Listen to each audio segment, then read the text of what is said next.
In the choking twilight of Nouvelle Paris, where hope flickered like guttering neon, Camille Dubois pressed her hand against the cold metal wall of the elevator, feeling the city's pulse through the rusted steel.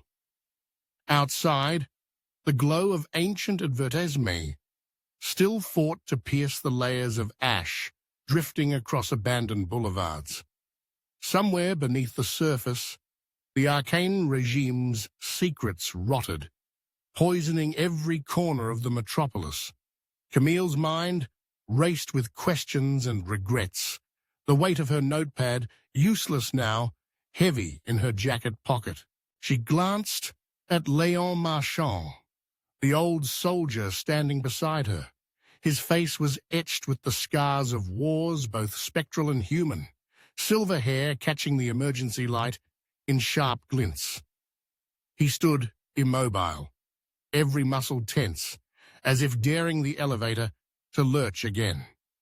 Camille's stubbornness had brought them here, but she would not apologize, not when the truth was so close. The elevator groaned, cables straining overhead. Camille's heart hammered in her chest, a rhythm of determination and fear. She remembered the stories she'd written, stories of disappearances, hauntings, and the regime's obsession with bending life and death to its will.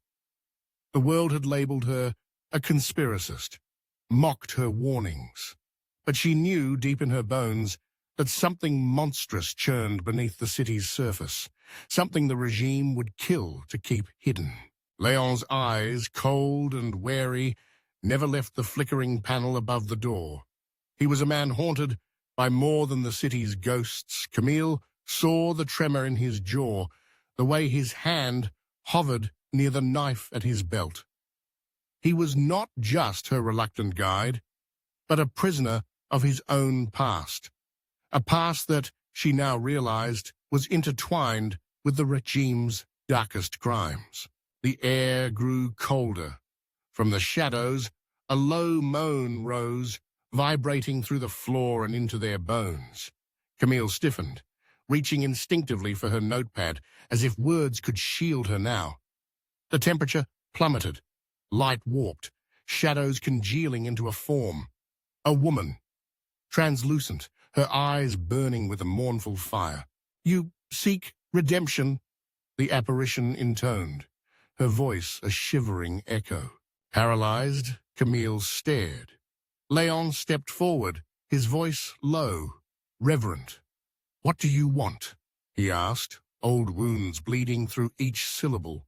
The ghost's gaze pierced them both. "You are bound. One seeks truth. One seeks forgiveness. Find the source beneath the city." Her eyes lingered on Léon, softening. "You betrayed us, yet love remains." The spectre faded, leaving only the faint scent of lavender and a silence thick with accusation. Camille turned her fury on Léon, demanding answers. His mask crumbled. He confessed to his greatest sin, Elise, his fiancée. He had betrayed the resistance, hoping to save her, but had lost everything. He had wandered the city's ruins ever since, a hero turned exile, clinging to memories and regrets. The elevator shuddered, a warning. Camille, undaunted, pried open the control panel, her resolve hardening into purpose. "We're finding that source," she declared, "together." Reluctantly, Léon agreed. The pair navigated the labyrinth beneath Nouvelle Paris, tunnels thick with the stench of decay and the whispers of the lost. Shadows twisted, ghosts flickered to the edge of sight. At last, they reached the rift, a wound in reality, pulsing with a spectral energy, the regime's secret weapon and curse. Camille raised her camera, capturing evidence at last. Léon faced the ghost of Elise, her gaze forgiving, her voice gentle. "You came," she whispered. "He's trying," Camille told her. "We both are." "Close the rift," the ghost urged. "Forgive yourself." With trembling hands, Leon and Camille worked in tandem, sealing the rupture, freeing the trapped souls. The city exhaled, its pain eased, its dead at rest.